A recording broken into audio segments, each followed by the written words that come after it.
राधे, अरे ओ राधे, थोड़ा सा माखन खिला दे। ओ कान्हा, क्यों रोज रोज छेड़े हैं मुझे? सच में राधे, तू मेरे मन को बड़ा अच्छा लागे है, पर मैं कान पकड़ू हूँ, मैया से मत बताना राधे। अरे ओ कान्हा, तू मुझे ऐसे काहे छेड़े हैं? ऐसे छेड़ेगा तो मैं मैया से तेरी शिकायत कर दूंगी।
छेड़े हैं मुझे।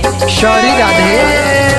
कंकड़ मार के फोड़ दे जो मटकी मेरी, ये शरारत है कान्हा पुरानी तेरी। छुप छुप के हो,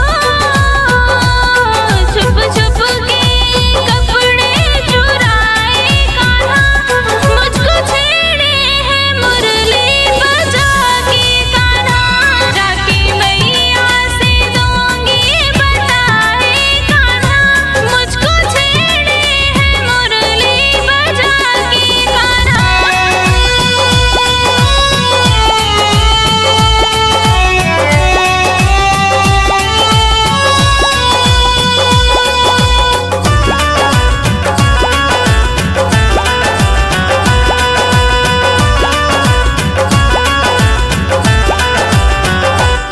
तुझे छेड़ू तो राधा मुझे अच्छा लगे, तेरा प्यार राधे मुझको तो सच्चा लगे।